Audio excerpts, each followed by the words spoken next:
Hello అండి, అందరికీ నమస్కారం. జలుబు చేస్తే ఓ టాబ్లెట్ వేస్తే జలుబు తగ్గిపోతుంది, తలనొప్పి వస్తే తలనొప్పికో టాబ్లెట్ వేస్తే ఒక్కసారి వాడితే తగ్గిపోతుంది అని అనుకుంటాం. కానీ కొలెస్ట్రాల్కి సంబంధించిన మందులు ఒకవేళ వాడడం మొదలు పెడితే, ఒక్కసారి వాడడం స్టార్ట్ చేస్తే ఇంకా లైఫ్ లాంగ్ వాడాలి.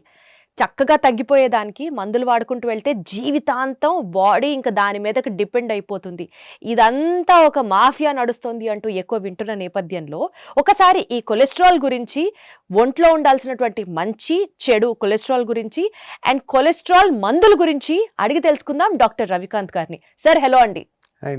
సార్ ఏంటి సార్ పరిస్థితి? నిజంగా ఒక్కసారి వాడడం స్టార్ట్ అయితే ఇంకా వాటి మీద బాడీ డిపెండ్ అయిపోతుందా కొలెస్ట్రాల్ తగ్గించడానికి? అంటే కొలెస్ట్రాల్ అనే దాంట్లో హెచ్డిఎల్ కొలెస్ట్రాల్, ఎల్డిఎల్ కొలెస్ట్రాల్ అని రెండు ఉంటుందండి. హెచ్డిఎల్ కొలెస్ట్రాల్ ఉంటే మనకి మంచిది, ఎక్కువ ఉంటే మంచిది.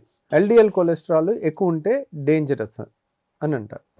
మనకి యాక్చువల్గా కొలెస్ట్రాల్ని ఒక భూతంలాగా చూపించటం కానీ, హార్ట్ అటాక్ ఎక్కువ వస్తుంది అనేది కానీ, ఇది చాలా ఎప్పటి నుంచో ఉన్నది, ఇప్పుడు అనేది కాదు. దీంట్లో ఎలా చెప్పగలుగుతారు మీరు కొలెస్ట్రాల్ అని?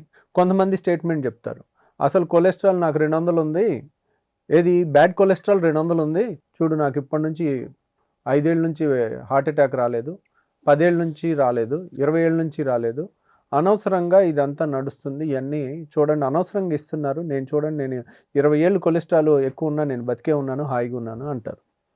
ద ప్రాబ్లం ఎలా అంటే, నేను రోజు 2 పెట్లు సిగరెట్ తాగుతున్నాను, నాకు క్యాన్సర్ రాలేదు, చూడు నేను చాలా గొప్ప అన్నట్టుంది. సో రోజు ఆల్కహాల్ తాగుతున్నాను, నా లివర్ పోలేదు అని అన్నట్టుంది. మీరు ఒక్క ఎగ్జాంపుల్ తీసుకోకూడదు ఎప్పుడు. ఓవరే పెద్ద మేము 100 రకాల పేషెంట్స్ని చూస్తుంటాం. అసలు దీనికి ప్రూఫ్ ఏంటి? కొలెస్ట్రాల్ వల్ల హార్ట్ అటాక్ వస్తుందా రాదా అనేది ప్రూఫ్ అడిగారు అనుకోండి, ఎలా తెలియాలి? There is a condition, familial hypercholesterolemia అని ఉంది. అంటే వాళ్ళకి జీన్స్లోనే ఒక ప్రోటీన్, కొలెస్ట్రాల్ని తీసుకెళ్లే ప్రోటీన్ డిఫెక్ట్ ఉండటం వల్ల కొలెస్ట్రాల్, ఎల్డిఎల్ కొలెస్ట్రాల్ ఎక్కువ ఉంటుంది. కొంతమందికి రకరకాల కొలెస్ట్రాల్స్ ఉంటాయి, ఒక్కొక్కరికి ఒక్కొక్కటి ఎక్కువ ఉంటుంది. ఎల్డిఎల్ కొలెస్ట్రాల్ ఫెమిలియల్గా ఎక్కువ ఉండే వాళ్ళందరికీ హార్ట్ అటాక్స్ 40 ఏళ్ళకి 35 ఏళ్ళకి అలా వస్తున్నాయి. అది ఎప్పటి నుంచి ఉంది? ఈ రోజు ఉన్న జబ్బు కాదు. ఫెమిలియల్ హైపర్ కొలెస్ట్రాలేమియా అనేది 100 ఏళ్ళ నుంచి వస్తున్నారు. ఏంటి, ఒకప్పుడు స్మోకింగ్ అది లేకుండా ఈ సడన్గా హార్ట్ అటాక్ వస్తే వాళ్ళకి టెస్ట్ చేస్తే అలా యంగ్ ఏజ్లో హార్ట్ అటాక్ రావడానికి ఒక 10 కారణాలు ఉంటాయి, ఒక కారణం కొలెస్ట్రాల్ అనమాట. సో అలా కొలెస్ట్రాల్ ఎక్కువ ఉన్నదని వాళ్ళు చూస్తే వాళ్ళ ఫ్యామిలీలో మిగిలిన వాళ్ళకి కూడా కొలెస్ట్రాల్ ఎక్కువ ఉంటుంది. సో అది ఆ జబ్బు ఒక ఫ్యామిలీస్లో కొలెస్ట్రాల్ ఎక్కువ ఉండటం అనేది నడుస్తూ ఉంది. వాళ్ళందరికీ 40 ఏళ్ళకో 50 ఏళ్ళకో హార్ట్ అటాక్ రావటం అనేది 100 ఏళ్ళ నుంచి చాలా మందిని స్టడీ చేశారు. అలా కనుగొనబడింది, ఓహో వీళ్ళకి ఈ కొలెస్ట్రాల్ ఎక్కువ ఉన్న వాళ్ళకి ఇది వస్తుంది కదా. జనరల్ పబ్లిక్లో కూడా కొంచెం వెయిట్ ఎక్కువ ఉండో, దేనివల్ల లేకపోతే అన్హెల్దీ లైఫ్ స్టైల్ వల్ల ఈ కొలెస్ట్రాల్ పెరిగిన వాళ్ళకి హార్ట్ అటాక్ వస్తుందా అనేది మల్టిపుల్ స్టడీస్ చాలాసార్లు చేస్తున్నారు. ఎల్డిఎల్ కొలెస్ట్రాల్ 100 దాటితే అంత మంచిది కాదు అనేది అదొక ఫ్యాక్ట్. అది సైన్స్ ఒకరోజు 2 రోజుల్లో ప్రూవ్ చేసిన ఫ్యాక్ట్ కాదు, ఎన్నో రోజుల్లో ఫ్యాక్ట్. చాలా వరకు ప్రూఫ్ లేని ఉన్నాయి. ఇప్పుడు ఎగ్ కొలెస్ట్రాల్ తింటే హార్ట్ అటాక్ వస్తుందా, చికెన్ తింటే హార్ట్ అటాక్ వస్తుందా, లేకపోతే ఇవి తింటే అది వస్తుందా అనేది దేనికి స్టేట్మెంట్సే కానీ ప్రూఫ్ లేదు. కానీ దీనికి ప్రూఫ్ ఉంది. ప్రూఫ్ ఉన్నప్పుడు ఇది సైన్స్ అవుతుంది. సైన్స్ అవుతే ఇదేం సైన్స్ డాక్టర్ గారు, అందరూ 100 ఏళ్ళు బతికారు, కొలెస్ట్రాల్ అట్టున్నా ఇట్టున్నా అన్నారు అనుకోండి, అది సైన్స్ కాదు. సైన్స్ ఏం చేసింది? సైన్స్ ఏం కనిపెట్టింది? కోవిడ్ మరణాలను తగ్గించిందా అని అన్నారు అనుకోండి, అది ఒక ఉపద్రవం లాగా చాలామంది వితండవాదం చేసేవాళ్ళు ఉంటారు. సైన్స్ అసలు ఏం చేసింది? సైన్స్ వల్ల పెద్ద ఒరిగింది ఏం లేదంటారు అనుకోండి. 1840 సంవత్సరంలో 100 మంది ఆ సంవత్సరంలో పుడితే దాంట్లో సగం మంది 35 ఏళ్ళకి చచ్చిపోయారు. ఇప్పుడు ఈ కాలంలో 100 మంది ఈరోజు పుడితే 100కి 100 మంది 65 ఏళ్ళు బతుకుతున్నారు. యావరేజ్ లైఫ్ స్పాన్ ఇండియాలో. జపాన్లో 85 ఏళ్ళు. అంటే మన కండిషన్కి ఉన్న మన డ్రైనేజ్ సిస్టమ్కి వచ్చే అంటువ్యాధులకి ఒక 20 ఏళ్ళు పోయింది మనకి. జపాన్ లాంటి ప్లేస్లో మనం ఉన్నా కానీ మనది 85 ఏళ్ళు ఉంటుంది ఆయుష్. అంటే సైన్స్ వల్ల పెరిగిందే ఆ 35 ఏళ్ళ ఆయుష్ నుంచి ఎక్కడి వరకు పెరిగింది? 65 ఏళ్ళ వరకు పెరిగింది. కరెక్ట్గా మనిషి భూమి మీద వచ్చి లక్షల సంవత్సరాలు అయింది. ఆ లక్షల సంవత్సరాల్లో పెరగని ఆయుష్ ఈ 100 ఏళ్లలో పెరిగింది, 100-110 ఏళ్ళు. దేనివల్ల పెరిగింది? సైన్స్ వల్ల పెరిగింది, రీసెర్చ్ వల్ల పెరిగింది. దానివల్లే ఇప్పుడు మన పిల్లల్ని స్కూళ్ళకు పంపించి చదివించుకుంటున్నాం. లేకపోతే ఏముంది, తాయితులు కట్టే వాళ్ళ దగ్గరకో బాబాల దగ్గరకో పంపించి వాళ్ళకి అదే నేర్పించుకునేవాళ్ళం. కాబట్టి సైన్స్ని చులకనగా చూడకండి. ఎస్పెషల్లీ చదువు రాని వాళ్ళు కూడా, ఏమీ తెలియని వాళ్ళు కూడా నాన్ స్టాప్గా నాన్ సెన్స్ వీడియోస్ చేయకండి. మీ వల్ల ఇంకొకళ్ళ ప్రాణాలు పోతాయి. మీకు తెలిస్తే తెలుసని చెప్పండి, తెలియకపోతే నాకు తెలియదని చెప్పండి. ఏదో సెన్సేషన్ కోసం పిచ్చి పిచ్చి అన్నీ ప్రాపగేట్ చేయకండి. సైన్స్లో ప్రూవ్ అయినయే చాలా తక్కువ. మాకే వచ్చి మమ్మల్ని అడుగుతారు, ఏమైంది డాక్టర్ గారు అంటే, మాకు తెలియదు అంటే తెలియదమ్మా అని చెప్తాం. సార్ నాకే ఎందుకు క్యాన్సర్ వచ్చింది అని అడుగుతారు. నాకు తెలియదమ్మా, తెలీదు, నాకు నిజంగానే తెలీదు. ఒక్కోసారి మన దురదృష్టం కొద్ది అలా వస్తుంది. అన్నిటికీ పిన్ పాయింట్ ఆన్సర్స్ చెప్పలేము. దాన్ని కేస్ స్టడీ కింద తీసుకుని దాన్ని చాలా జెనెటిక్ స్టడీస్ చేసి దాని కారణం కనిపెట్టాలంటే మీ జీన్లో ఎక్కడుంది ఏంటి కూడా కనిపెట్టవచ్చు. కాకపోతే మనం ట్రీట్మెంట్ ముఖ్యం కదా, మేము ఒప్పుకుంటాం. So we know our limitations ఎక్కడ ఏది. కానీ సైన్స్ని చులకనగా చేయటం మాత్రం చూడకూడదు. కొలెస్ట్రాల్లో ఒకే ఒక ప్రూవెన్ ఫ్యాక్ట్ ఏంటంటే ఎల్డిఎల్ కొలెస్ట్రాల్ 100 దాటడం మంచిది కాదు అనేది ఉంది. పోనీ 110 ఉంది, 120 ఉంది.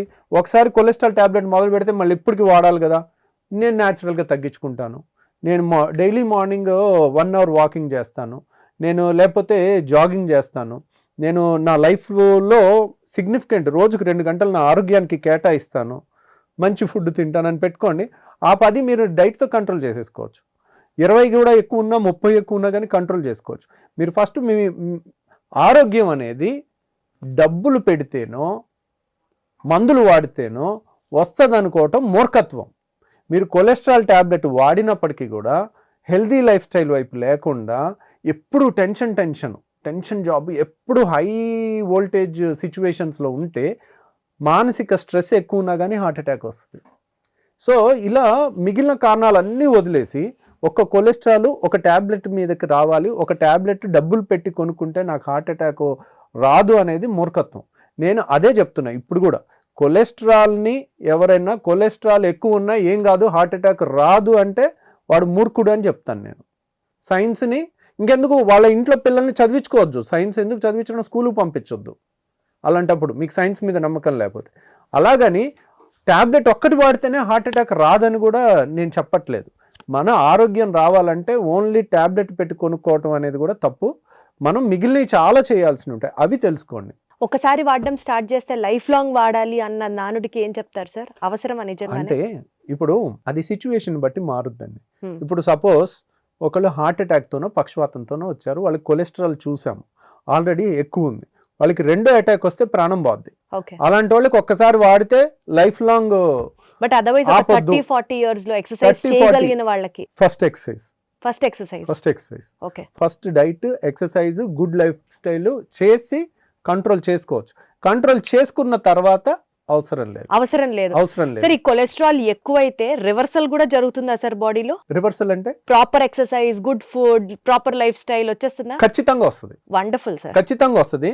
మీరు కొలెస్ట్రాల్ 200 ఉందని, ఏది 100 ఉండాల్సిన ఎల్డిఎల్ కొలెస్ట్రాల్ 200 ఉందని టాబ్లెట్ వాడి మంచి హెల్త్ లైఫ్ స్టైల్ మారకపోతే మీకు బెనిఫిట్ ఉండదు. అది ఓకే, అదే చెప్తున్నాను. మంచి హెల్తీ లైఫ్ స్టైల్ ఫాలో అయితే రివర్సల్ కి కూడా ఛాన్సెస్ ఉంది అని అంటారు. ఖచ్చితంగా అవుతుంది. కొలెస్ట్రాల్ మందులు వేసుకుంటూ ఉంటే అప్పటి వరకు లేని బీపీ, హైపర్ టెన్షన్ స్టార్ట్ అవుతుంది పేషెంట్ లో అన్న ఒక బిలీఫ్, మిత్ అంటారా లేకపోతే ఫ్యాక్టా? కొలెస్ట్రాల్ టాబ్లెట్స్ వల్ల ఇప్పుడు ఎనీ టాబ్లెట్ ఈజ్ ఏ జీనోబయాటిక్. జీనో అంటే బాడీలో లేనిది, జీనో ట్రాన్స్ప్లాంట్ అంటారు. ఇప్పుడు ఆటో ట్రాన్స్ప్లాంట్ అనుకోండి, ఇద్దరు ఐడెంటికల్ ట్విన్స్ మధ్యలో జరిగితే ఒక కిడ్నీ ఒకళ్ళకి ఇస్తే ఏం అవ్వదు, అసలు ఏ మందు వాడక్కర్లే, పర్ఫెక్ట్ మ్యాచ్ అవుద్ది ఐడెంటికల్ ట్విన్స్. అదే తల్లి నుంచి తండ్రి నుంచి వస్తే ఎల్లో ట్రాన్స్ప్లాంట్ అంటారు. జీనో అంటే బయట నుంచి ఓ పంది లివర్ తెచ్చి మనకేస్తే జీనో అంటారు. అలాగే ఈ కొలెస్ట్రాల్లో కూడా ఏ మందు అయినా కానీ జీనోబయాటిక్స్ అంటారు. బయట నుంచి వచ్చే మందు ఇట్స్ లైక్ ఎ టాక్సిన్, దాన్ని బాడీ కరెక్ట్గా 24 గంటలు బయటికి పంపించేస్తుంది. అందుకే మళ్ళీ ఇంకొక ట్యాబ్లెట్ నెక్స్ట్ డే వాడాల్సి వస్తుంది. సో కాబట్టి నేను ఇక్కడ చెప్పదలుచుకున్న పాయింట్ ఏంటంటే, బీపీ, కొలెస్ట్రాల్ వల్ల బీపీ వస్తుందని నేను చెప్పలేను. కానీ ఎందుకు అక్కడెక్కడ అలా లేదండి, ఎక్కడ పుస్తకాల్లో లేదు. కానీ అన్ని ట్యాబ్లెట్లు అందరికీ పడతాయని నేను చెప్పను. కొంతమందికి కొలెస్ట్రాల్ ట్యాబ్లెట్ వేసుకున్న ప్రతిసారి అదో రకంగా ఉంటుంది, వాళ్ళకి అర్థమైపోద్ది. వాళ్ళు 3 రోజులు వేసుకుంటారు, 3 రోజులు ఆపి చూస్తారు, ఇది వేసుకున్న రోజు ఒకలాగుంది, వెయ్యని రోజు ఒకలాగుందని వాళ్ళు క్లియర్గా చెప్తారు. ఓకే. అలా పడట్లేదు అనుకోండి ఆపేయచ్చు. అది పడట్లేదు అంటే మనం ఆపేసుకోవచ్చు. అంటే బీపీ పెరుగుతోంది అని బీపీ గనక కాదు, ఏదైనా వాళ్ళు uneasiness. ఇలా అని ఉండదు, వాళ్ళకి తేడా తెలుస్తుంటది. ఓకే. ఈ మందు వేసుకున్న కాడ నుంచి అదో డల్ గా ఉంటుంది, లేకపోతే ఇలాగ ఉంటుంది. కొంతమందికి అస్సలు ఉండదు, 90%కి అలా ఉండదు, ఒక 10%కి ఉండొచ్చు. సరే, ఎటు మనం కొలెస్ట్రాల్ ఈ బిలీఫ్స్ మిత్స్ గురించి మాట్లాడుతున్నాం కాబట్టి సార్, కొలెస్ట్రాల్ నాకు అప్పటిదాకా బాడీలో రెగ్యులర్ గా నార్మల్ గానే ఉంది. కోవిడ్ వ్యాక్సిన్ తర్వాత కొలెస్ట్రాల్ లెవెల్స్ ఎక్కువైపోయినాయి అని కొంతమంది చెప్తూ ఉంటారు. అందులో వాస్తవం ఉందా? కోవిడ్ వ్యాక్సిన్ వల్ల కొలెస్ట్రాల్ పెరగటం అనేది ప్రూఫ్ వైజ్ చెప్పలేమండి ఎక్కడ. ఎందుకంటే ఒకటి కాంక్రీట్ స్టేట్మెంట్ చేయాలంటే దానికి పెద్ద స్టడీ జరగాలి, పెద్ద రీసెర్చ్ జరగాలి. కాబట్టి అది చెప్పలేము. అవన్నీ షార్ట్ స్పాన్ ఆఫ్ టైంలో అనుకోని ఉపద్రవం వచ్చి పడిపోయింది. కానీ ఆ తర్వాత కొలెస్ట్రాల్ అంటే ఇది ఎలా ఉంటుందంటే అండి, చాలామంది మేము గర్భసంచి ఆపరేషన్ చేసి తీసేస్తాము, ఒక 3 ఏళ్ళ తర్వాత ఏదొచ్చినా నా గర్భసంచి ఆపరేషన్ చేశాకనే ఇది వచ్చిందంటారు. దానికి దీనికి కాజ్ అండ్ ఎఫెక్ట్ రిలేషన్ చెప్పలేము మనం. కోవిడ్ వల్ల హార్ట్ అటాక్స్, పక్షవాతాలు వచ్చి చనిపోయిన వాళ్ళు చాలామంది ఉన్నారు. ఎందుకంటే కోవిడ్ అనేదే రక్తనాళాలను అటాక్ చేస్తుంది. రక్తనాళాలు ఊపిరితిత్తులు అటాక్ చేస్తుంది, కానీ ఊపిరితిత్తులో రక్తనాళాలను అటాక్ చేస్తుంది. అందువల్ల చనిపోయారు అంతమంది. అలాగే మా ఫ్రెండ్ ఒకళ్ళు డాక్టర్ కూడా బ్రెయిన్లో బ్లడ్ క్లాట్స్ వచ్చి చనిపోయారు. సో అలా ఈ కోవిడ్ వ్యాక్సిన్ కూడా ఒక్కోసారి ఆ వైరస్కి సంబంధించింది కాబట్టి దానివల్ల ఏమన్నా వచ్చిందా ఆ ఒక్క కేసులు అనేది చెప్పలేం మనం. అది జనరలైజ్డ్. అలాంటివి చేయాలంటే అటాప్సీ చేయాలి, స్టడీ చేయాలి. ఇప్పుడు చనిపోయిన పేషెంట్ పోస్ట్ మార్టం చేసి ఎక్కడుంది ఏంటి ఏం తేడా వచ్చింది దాన్ని కట్ చేసి చూసి దాన్ని మైక్రోస్కోప్లో పెట్టి చూసి అప్పుడు అంత రీసెర్చ్ చేస్తే చెప్పగలుగుతాం మనం. బట్ అదర్వైజ్ అది రీసెర్చ్ ప్రూవ్ అయ్యే వరకు అది మిత్ అనే కింద మిత్ కిందే క్యాలిక్యులేట్ చేయాలి. ఇప్పుడు ఎలాగా ఇంకా కోవిడ్ వ్యాక్సిన్స్ అయిపోయింది కదా, ఇంక ఇప్పుడు లేదు కదా. అంటే తినాల్సినంత చెత్త అంతా తినేసి అది కోవిడ్ వ్యాక్సిన్ మీద బ్లేమ్ పెట్టడం కూడా అది కరెక్ట్ అండి. యాక్చువల్గా ఎంతమంది హెల్త్ కాన్షియస్ గా ఉంటున్నారు అనేది ఎగ్జాక్ట్లీ అది నోటీస్ చేయాలి. నాన్ వెజిటేరియన్స్ కి యూజువల్ గా కొలెస్ట్రాల్ ఎక్కువ ఉంటుంది, వెజ్ వాళ్ళకి కొలెస్ట్రాల్ ఎక్కువ ఉండే ఆస్కారమే లేదు అని చాలా ధీమాగా బతుకుతుంటారు సార్. అట్లా ఏమైనా ఉంటుందా సార్? అట్లా ఏమి ఉండదండి. వెజ్ అయినా నాన్ వెజ్ అయినా ఆయిల్ సేమ్ కదా.